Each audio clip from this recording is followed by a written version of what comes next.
I am Ella, and I own a narrative that may provoke scrutiny and criticism. Yet, it is my truth, an account interlaced with elements of affection, solitude, and unforeseen yearnings. This narrative does not depict reckless abandonment or scandalous exploits. Rather, it delves into the intricacies of the human heart and the complexity that exists under the facade of seemingly regular lives. Permit me to revert to the origin of this narrative. My spouse Alexander and I have been married for over 10 years. We encountered each other during our dynamic college years. His charm and determination captivated me like a moth to an Alexander was the vivacious center of every gathering. His laugh was contagious. His presence brightened every room he visited. I was profoundly enamored with our initial days, a tempest of passion and collective aspirations. Yet, as time progressed, the idealized veneer of our marriage started to disintegrate. Liam's work engulfed him. His rigorous job further distanced him from home. His days were occupied with meetings, conferences, and incessant networking events, each journey creating an expanding chasm between us. I recognized the significance of his endeavors and the drive that fueled him.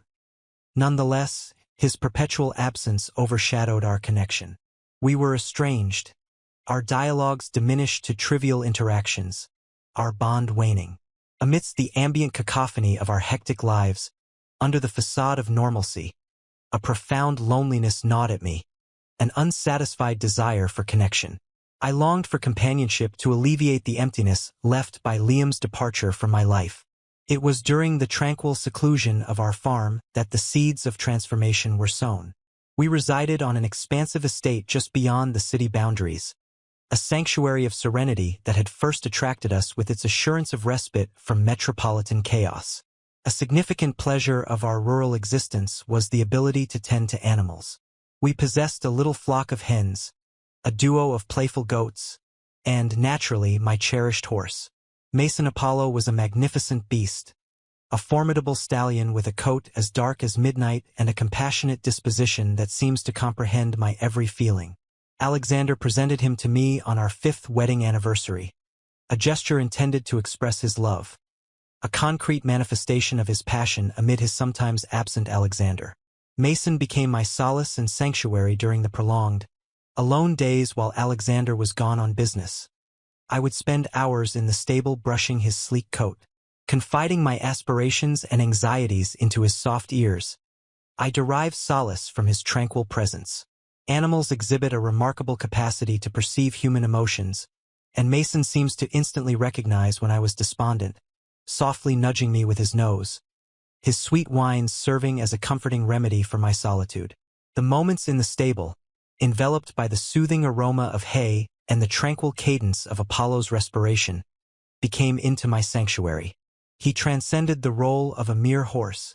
He was a companion, a silent witness to my unarticulated emotions, a source of solace in a world frequently perceived as frigid and remote.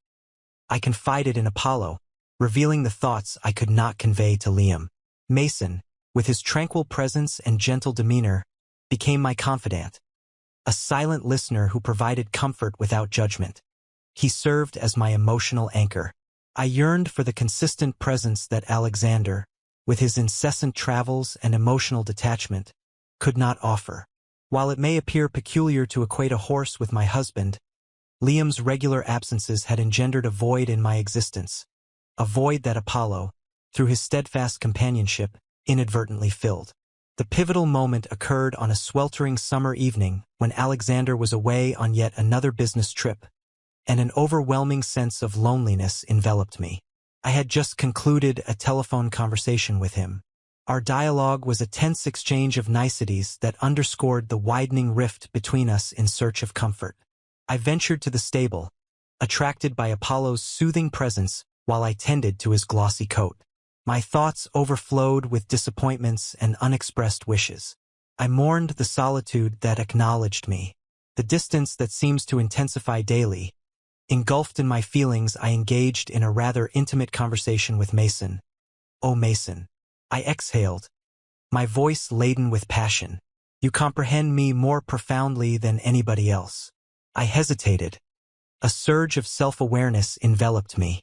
"Serafina, your behavior is absurd." I reprimanded Seraphinath. Mason was a horse, a lovely creature indeed, yet still only an animal.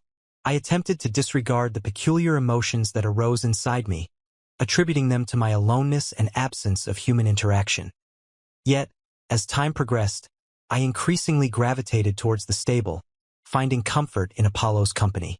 The connection between us intensified in inexplicable ways, serving as a constant reminder of the atypical relationship I had established with Mason. How would a married lady derive such comfort from the companionship of an animal? However, the more I endeavored to repress those emotions, the more intense the connection became. Mason, via his steadfast presence and perceptive insight, offered an emotional anchor that Alexander, due to his frequent travels and emotional detachment, was unable to supply. I was not participating in a physical assault, at least not in the conventional manner, but rather an emotional one. I transgressed by finding consolation and connection in the soothing company of my intimate lover. This weighed hard on my conscience, a tightly held secret, until one evening when the frail veneer of normality collapsed. Alexander's sudden coming home was a startling disruption to my tranquil refuge in the stable. I heard his car approach the driveway as I was absorbed in the soothing pattern of stroking Apollo's coat, my murmurs of dissatisfaction and need resonating in the silence of the barn. Liam's incisiveness and tinge with skepticism disrupted the calm. "What are your current activities?" he insisted, his gaze shifting between Mason and me. His look conveyed a blend of perplexity and disgust. I became immobilized, my pulse racing, as a surge of humiliation enveloped me. I experienced exposure, ensnared in a moment of vulnerability that I could not articulate. I was rendered speechless, my thoughts racing to formulate a reasonable excuse. How can I articulate the emotional anguish I experienced without appearing completely irrational?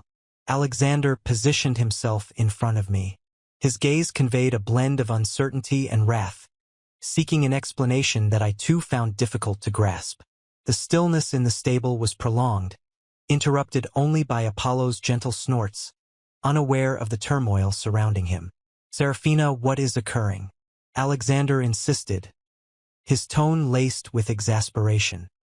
He approached, his eyes narrowing as he attempted to interpret the image before him. I automatically retreated, my hand grasping Apollo's jacket as though seeking comfort in his presence. "It is not as you presume," I stammered, uncertain of his thoughts and incapable of articulating the intricate feelings that had brought me to this juncture. He shook his head in disbelief, then elucidated the matter to me. He replied in a voice imbued with sarcasm. "I return home early and discover you here," whispering affectionate words to our horse, leaving me uncertain about my thoughts. I inhaled deeply, seeking the appropriate words to articulate the emotional bond one had developed with Apollo without appearing utterly irrational. "Alexander, your absence has been considerable. Recently, I began speaking at a tone hardly above a whisper. I observed the frustration accumulating in his eyes. "I am aware of my responsibilities," he interjected, his tone laced with irritation, "and I recognize my diligent efforts for our benefit. Nevertheless, I have experienced loneliness. I persevered with my voice, gaining strength, and Apollo has supported me. He has provided an attentive ear during my times of solitude." Alexander raised his hands in frustration. "He is a horse, Sarah. You are discussing him as though he is an individual." I flinched at his remarks, yet I could not refute their veracity. I acknowledged that I spoke softly, my voice tinged with guilt, yet he was present in your absence. I initiated conversation with him due to a lack of other companionship. Otherwise, it escalated uncontrollably. I confessed in a scarcely audible whisper, overwhelmed with humiliation. My confession lingers in the atmosphere. Alexander gazed at me, his eyes brimming with shock and anguish. "So you're asserting," he started, his voice taut, "you engaged in an emotional relationship with a horse." The remarks lingered in the atmosphere, their ridiculousness resonating inside the limited space of the stable. To my own ears, it was absurd. Nonetheless, Its reality reverberated throughout me, serving as a poignant reminder of my aloneness and despair. I did not plan for that to occur. I implored with tears. With tears welling in my eyes, I felt profoundly lonely, Alexander. I yearned for companionship, a conversational partner, and Apollo was consistently present. He shook his head, his countenance reflecting a blend of perplexity and incredulity. "What is your intended message?" he inquired, his tone experiencing frustration due to your affection for him, to the extent that you would choose the company of a horse to mine. His words betrayed the anguish in his eyes, reflecting the sorrow in my own heart. "Certainly not." I wept as I approached him, extending my hand towards his. "I cherish you, Liam. Although I experienced loneliness and erred in my judgment, I sought solace in Mason when I ought to have confided in you." He withdrew his hand and paced the stable, his agitation evident. "This is madness," he muttered, disbelief saturating his voice. "I cannot fathom this." I returned home to discover my wife admitting to an emotional affair with our horse. I stood there powerless, my heart heavy with the anguish I had inflicted upon him, the gulf between us expanding with each utterance. "Alexander, please, it was not like that," I implored, my voice thick with emotion. "There was nothing physical, nothing inappropriate. I merely lost myself in the solitude." He stayed silent for a minute. His back turned to me as he grappled with his emotions. Then he turned to confront me. His countenance becoming somewhat gentler. "Ella," he remarked, his voice tinged with melancholy.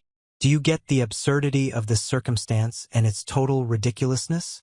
I accepted, tears cascading down my face. I acknowledged that I murmured, my voice constricted by shame. Yet that is the truth.